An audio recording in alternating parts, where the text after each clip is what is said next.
અગત્યના સમાચાર ઇન્સ્ટાગ્રામમાં મિત્રતા કરી યુવતી સાથે દુષ્કર્મ કરનાર જીમ સંચાલકની ધરપકડ.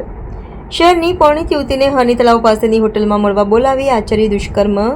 જીમ સંચાલક સાગર મકવાણાએ ઇન્સ્ટાગ્રામના મારફતે યુવતી સાથે કરી હતી મિત્રતા. એકબીજાના નંબરોની આપલે કર્યા બાદ વાતોમાં ભોળવીને યુવકે હોટલમાં મળવા બોલાવી હતી યુવતીને. હોટલમાં આવેલ પરણિત યુવતીને ચપ્પુની અણી બતાવીને 2 વખત આચર્યું દુષ્કર્મ.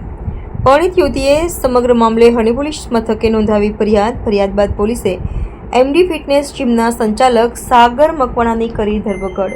4/6 રોજ એક મહિલા બેને પોતાની ફરિયાદ આપેલી છે કે સાગર મકવાણા નામના વ્યક્તિ સાથે પોતાના ઇન્સ્ટા દ્વારા પરિચયમાં આવેલા અને 4 તારીખે 4 વાગ્યાની આસપાસ એ હરણી તળાવે મળે છે અને પછી વડોદરાના કોઈ એક ગેસ્ટ હાઉસમાં જાય છે.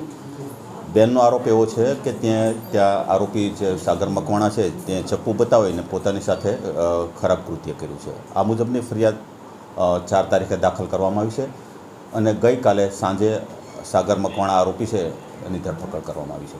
સંપર્કમાં કેવી રીતે મળ્યા? ઇન્સ્ટા દ્વારા પોતે એકબીજાના પરિચયમાં આવેલું એવું ફરિયાદી પોતાની ફરિયાદમાં જણાવે છે. કેટલા સમયથી સંપર્કમાં હતા? હવે ખાસ તો જે ફરિયાદમાં લખી છે વિગત મુજબ 1 વીકથી એકબીજાના પરિચયમાં હતા એવું જણાવે છે.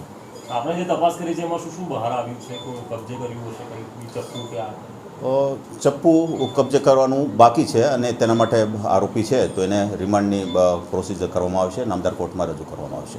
બંને પરિણીત છે? આરોપી પરિણીત છે. બેન વિશે હું તમને વિશેષ ખાસ નહીં જણાવું. વાત એવી સામે કે હોટલમાં ગયા પછી એને નીચે ઉતરીને ડાયરેક્ટ પોલીસ ફરિયાદ કરી.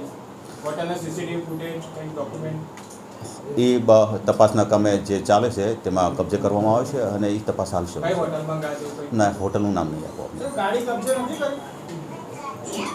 ગાડી કબજે કરવાની જે તપાસના કામે જે વિગત ખુલે એ બાકી છે. આજે આરોપીને રિમાન્ડ માટે રજૂ કરવામાં આવશે.